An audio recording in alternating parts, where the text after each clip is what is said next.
있는데요. 저는 두 가지로 말씀드리면, 첫 번째는 무상의료를 무조건 보험 적용 범위를 넓히는 것만 두고 이야기를 한 건 아닙니다. 이건 당연히 공급체계 개편이 같이 가야 된다라고 본 것이고, 그래서 무조건 의료기관에서 돈 더 주세요 하고 청구하면 무조건 줘야 되는, 이건 우리가 못 봐주겠다는 겁니다. 실제로 주치의제도라거나 그리고 총액진료비 제도라거나 이런 것들이 훨씬 더 퍼져나가야죠. 이것이 단단하게 되었을 때 저는 이 정책은 실제로 실현 가능하다고 보고 있습니다. 물론 거기에서 일정한 정도의 진전들은 있을 겁니다. 암부터 무상의료 우리가 이미 해보지 않았습니까? 이제 20%에서 5%까지 본인분담이 줄어들었죠. 하나하나 진전이 있을 것입니다. 어린이 예방접, 무상 예방접종 이미 시작되고 있습니다.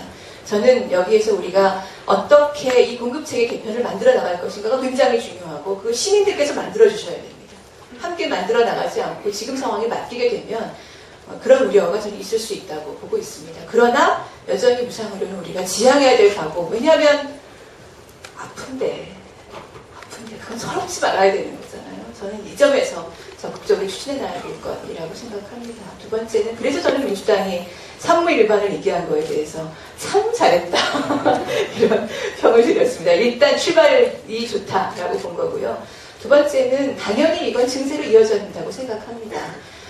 민주당에서 조세 감면을 바꾸는 거를 먼저 하겠다. 이건 증세라고 보기는 좀 어려우나, 그러나 또 물어보니까 그건 또 증세인 것 같다. 이렇게 약간 외돌려서 말씀하셨는데, 증세죠. 당연히. 얼마나 어려운 증세입니까? 그게 이루어져야 되는 거죠. 조세 감면 획기적으로 바꿔야 되고, 특히 역진적인 조세 감면은 이제 조세의 기본적인 형평성이 발휘될 수 있도록 바꿔야 되는 것이고, 대한민국 부자 되세요가 대한민국 1%가 되고 싶은 바람이었을지 모르겠습니다. 저는 대한민국 근로소득자 0.5%에 대해서 최고가를 만들자, 이런 소득세법 개정안을 냈습니다.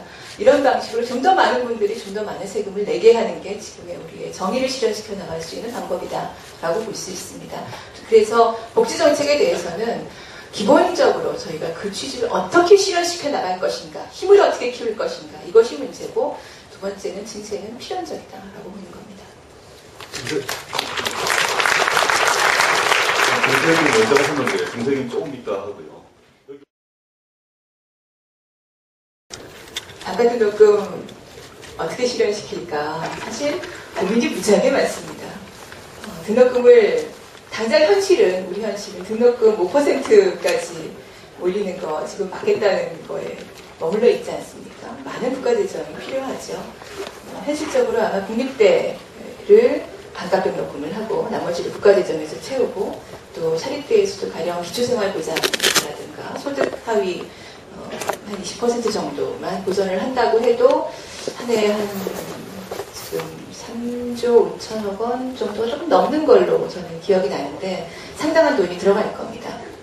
이 문제에 대해서 고민스러운 건, 저는 국립대는 그래도 어려워도 국공립대는 이렇게 실현시키는 게 맞다 하는 생각을 갖고 있습니다. 다만 이제 고민되는 건 사립대죠. 어떻게 할 거냐. 그거 다 언제까지 국가재정으로 메꿔줄 수도 없고, 그래서 사립대가 적극적으로 지금 또 지방사립대 많은 경우에는 사실 학생을 모으기 어려운 경우도 상당히 생기고 있습니다. 이런 경우를 어떻게 풀어갈지는 저희가 조금 더 지혜를 모아야 될 것 같고요. 일단 반값등록금 문제에 대해서는 적극적인 고등교육 재정의 확충을 국가에서 책임지라는 건 이미 고등교육법 개정하면서 작년 2월 달에 만들어 놓은 겁니다. 거기에 대해서 아직 계획이 안 나왔습니다. 이 문제에 대해서 정부가 대책을 내놓는 것이 필요하고, 저희는 적어도 민주노동당은 이건 당론이기 때문에 적어도 이 문제에 대해서는 지키겠다, 이건 확실히 약속을 드릴 수 있습니다.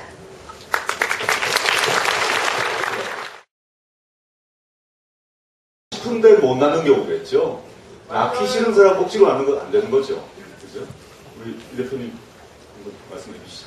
제가 아이 둘을 낳아서 키웁니다. 네. 둘을 키우니까 확실히 하나 낳는 것보다는 저는 좋더라고요. 그래서 많은 그 옆에 다른 애기 엄마들한테 둘을 낳으면 나중에 둘이 놀게 하고 엄마 아빠는 따라 놀 수 있다. 빨리 둘을 낳아라. 이렇게 많이 권해보기도 했습니다. 근데 많은 분들의 반응이 진짜 엄두가 안 나요. 이런 말씀이시더라고요. 하나도 이렇게 어렵고 직장 생활 하면 6시 딱 그 시계 바늘이 딱 가기만 하면 튀어나오기 바쁜, 그래도 어린이집에 가면 애는 이미 다 다른 집 아이들은 집에 가 있고 우리 애만 텔레비전 보고 울고 있는, 이거를 도저히 나는 더 못하겠다, 이런 말씀들을 참 많이 하세요. 그건 굉장히 현실에서 아이를 더 낳고 싶어도 못 낳는 상황에 많은 사람들이 처해 있다는 거죠. 이건 적어도 끊어줘야 된다고 저는 느낍니다. 그러면 아마 자연스러운 상태로 수렴이 될 것이다. 스스로 자유롭게 선택할 수 있는. 그렇게 되려면 기본으로는 저는 있어야 되는 게, 우리가 적어도 애들 얼굴은 볼 수 있게 살 수 있어야 되겠다, 이겁니다. 그 관악구에 한 어린이집 지원아동센터 선생님을 뵀더니 그분이 이러시는 거예요. 여기 오는 아이들은 엄마 얼굴을 못 봐요. 아빠 얼굴을 못 봐요. 그리고 채소를 먹는 일이 없어요.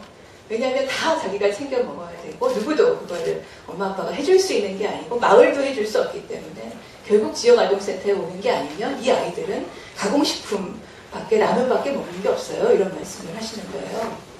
저는 그게 문제의 핵심이라고 생각합니다. 그 서비스 노동자들이, 백화점 노동자들이, 대형마트 노동자들이 근로시간을 줄여달라, 이런 캠페인을 한 적이 있어요. 근데 캠페인의 그 가장 그 첫 번째 카피가 우리 딸아이 얼굴 좀 볼 수 있게 해주세요. 예요. 그렇게 잔업특근을 하지 않아도, 그리고 휴일 근무를 하지 않아도 실제 자기 생활이 가능할 수 있도록 우리가 기본적으로 최저임금 수준을 올려야 되겠다. 그리고 노동시간이 안정적인 생활이 가능하도록 만들어야 되겠다. 이게 첫 번째일 것 같고, 특히 여기는 그 육아의 책임을 사실상 아직도 많이 지고 있는 엄마들은 거기에서 죄책감이 많이 시달리죠. 내가 하나도 못 키우는데. 이걸 털어줄 수 있으려면 일하는 엄마들이 평등하게 노동할 수 있는, 이게 굉장히 중요하다고 생각합니다. 남성 정규직도 임금이 많은 편이 아니지만 남성 정규직, 여성 비정규직 하면 100대 40이라는 거 아닙니까? 이걸 극복하는 게 굉장히 중요하다고 저는 보고 있고, 결국 출산과 보육의 문제도 이런 노동의 문제에서부터 많이 시작된다고 생각합니다. 그리고 그 다음에는 정말 이 무상교육, 무상의료가 왜 필요한지를 많이 느끼게 되죠. 제 후배가 그 신생아를 정말 500g 아이를 낳은 적이 있어요. 인큐베이터에 넣었는데, 제 동기 후배가 변호사입니다. 그래도 한 달에 수백만 원이 들어가는데 도저히 이걸 감당하기가 어려운데 그 아이가 그래도 살아났어요. 다행히. 지금 건강하게 크고 있는데, 그런 아주 심각한 위기 상황에 있을 때 사회가 도와줄 수 있는 거, 이게 저는 필요하다고 보고, 그리고 우리 아이를 대학 보내려면 이 엄청난 등록금을 감당하기 어려운, 이걸 해결하는 게 필요하다고 생각합니다. 마지막으로 한마디를 더 하자면 이런 건데요. 아이를 낳고 키운다는 것, 아이를 키운다는 데는 마을이 필요하다, 이런 얘기를 합니다. 한 아이를 키우는 데는 한 마을이 필요하다. 근데 우리에게는 마을을 구성할 수 있는 시간과 그런 공동체 정신이 굉장히 많이 무너져 있습니다. 내가 내 아이를 돌보기 어려울 때 옆집 아줌마가 돌봐줄 수 있고, 그리고 마을이 돌봐줄 수 있으면 사실 많은 것들이 해결될 수 있거든요. 그런 실천은 우리 모두에게 필요하다고 저는 생각합니다. 그리고 국가의 교육정책은 여기에 대해서 상당한 지원을 해주고 장려해주고, 그리고 그렇게 만들어주는, 이렇게 되어야 조금 부족한 것도 서로 힘을 합쳐서 풀어갈 수 있지 않을까 하는 게 제가 공동육아를 하면서 느낀 경험입니다.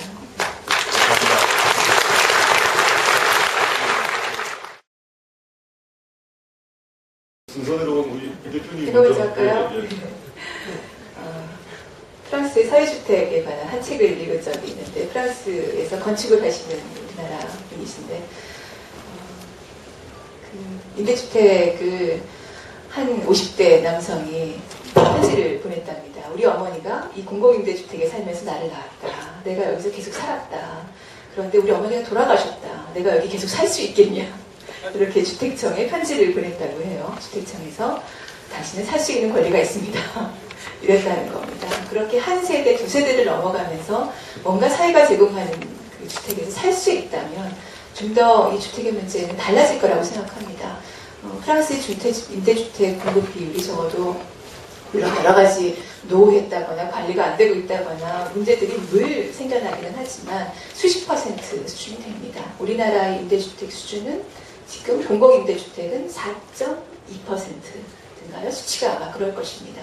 노무현 정부 시절에 국민임대주택을 200만 원, 150만 원 이렇게 늘리겠다고 했지만 지금 거의 중단된 상태고 이명박 정부 들어서는 이게 보금자리 주택으로 싹 바뀌었죠. 바뀐 그 차이는 정확하게 아실 수 있을 겁니다. 그전에는 빌려주는 거였고 값싸게 빌려주는 거였고 이제는 조금 사게 사라. 돈 빌려줄게. 이거죠. 빚내서 사라. 이렇게 바뀌었습니다. 그러다 보니까 결국 그마저 지금 옆에 주택, 아파트값 떨어진다고 지금 보금자리 분양도 늦추고 있는 상황입니다. 공공임대주택을 늘리는 것이 저는 근본적으로 집을 소유하는 것이 아니라 내가 이것을 사고 팔고 또 사고 팔아서 부를 늘릴 수 있는 게 아니라 내가 안정적으로 가족들과 함께 살 수 있는 공간을 마련한다는 차원에서 인식의 전환을 이제 만들어내는 거라고 생각하고요. 그게 근본입니다. 그리고 다시 또 미세 정책들이 또 필요할 겁니다. 최근에 전월세값 상한제 처음에는 이걸 그 상임위 회의에서 얘기했다가 기획재정부 장관이 이걸 우리나라 시장경제 질서에 안 맞는다 이런 얘기를 들었습니다. 이제는 한나라당도 야, 북등 지역에서는 그 정도 해야 되겠다 이렇게 나오지 않습니까? 그만큼 문제가 심각하고 이 문제에 대해서는 저는 4월 국회에서 가장 중요한 핵심 이슈가 될 거라고 보는데요. 민주노동당이 국회에 들어오기 전에 낸 입법 선거가 상가임대차 보호법입니다. 역시 이런 그 성과를 다 같이 지금 물려받고 있지만 주택임대차 보호법 역시 그런 방식으로 좀 더 주택을 소유하지 않은 분들의 주거의 권리를 보장하는 방식으로 폭넓게 사회권이라는 측면에서 보장되어야 된다고 보고 있고요. 4월 국회에서 이 전월세 상한제가 좀 더 적극적인 방식으로 입법될 수 있도록 많이 좀 힘을 모아주셨으면 하는 바람입니다.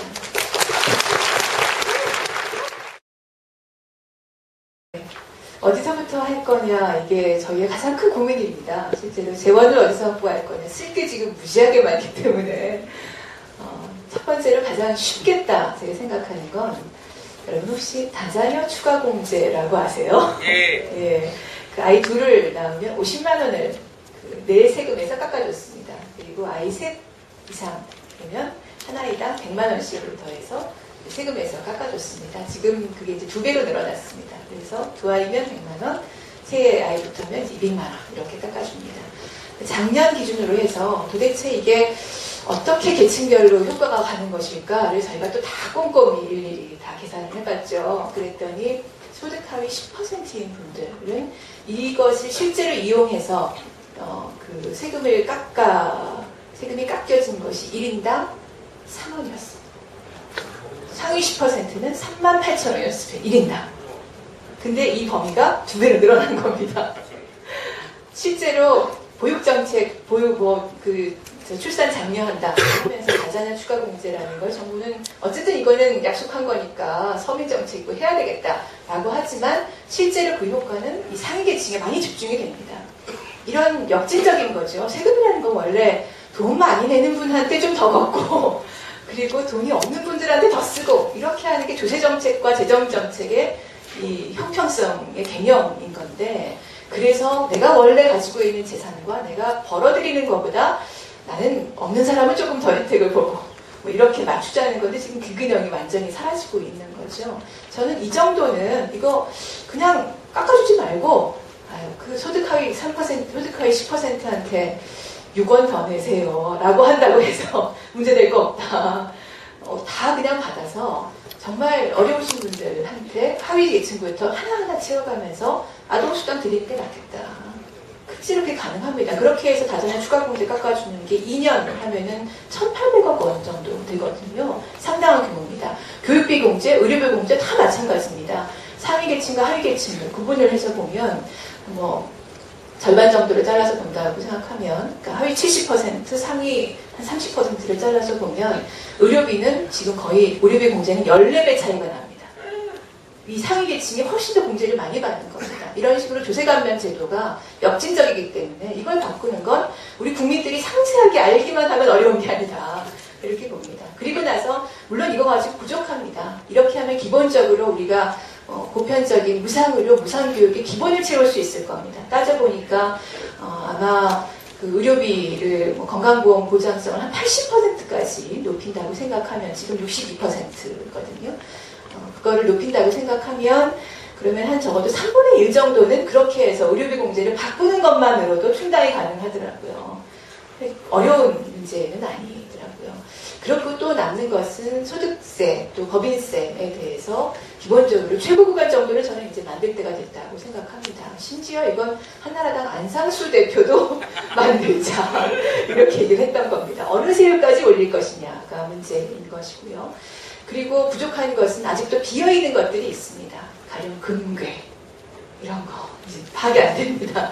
그리고 지하경제 어떻게 그걸 끌어낼 것이냐 이런 비어있는 것들을 끄집어내야 되고요. 그리고 여기에서 교세의 형평성인 기능이 충분히 발휘된다면 저는 그 다음에는 또 필요하면 뭐 목적세 같은 것도 또 만들 수도 있겠다. 뭐 사회복지 목적세가 되든 그게 이름이 부유세가 되든 무엇이든 간에 어쨌든 중요한 것은 어떻게 우리가 많은 국민들을 끌고 가면서 이런 역진적인 부분을 바꾸고 하나하나 진전해 나갈 것인가의 문제다. 그렇게 하면서 증세를 대단히 저는 탄탄하고도 그리고 정교한 증세가 필요하다. 이렇게 보고 있습니다. 이 전체에 대해서 저는 정확하게 증세라는 이름을 붙이는 게 필요하다고 봅니다. 예, 고소득층 증세 이렇게 이름을 붙이고 정의를 실현해 나가자. 이런 차원에서 우리 모두가 함께 좀 해나갔으면 하는 바람이 있습니다.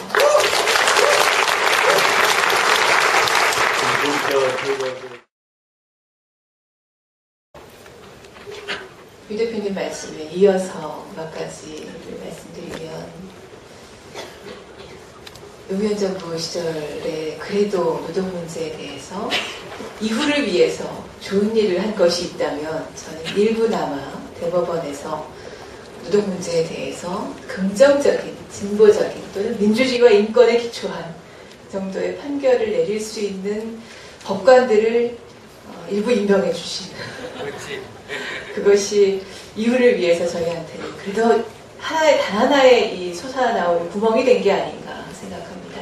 작년에 현대자동차 그 비정규직 사내하청에 대한 판결이 있었습니다. 이 대표님께서 가셨던 GM대우 사내하청 또 역시 똑같은 케이스죠. 많은 그 노동자들이 그러하고 특히 조선소 같으면 제가 거제도를 갔더니요. 거제도에 직장은 딱 2개입니다. 대우조선과 그리고 삼성중공업 딱 2개입니다. 근데 대우조선은 한 40% 정도만 정규직이고 나머지는 다 사내하청이고 삼성중공업은 25%가 정규직이고 나머지는 사내하청. 이 현실입니다. 조선업이 가장 심하고 자동차도 마찬가지인데요.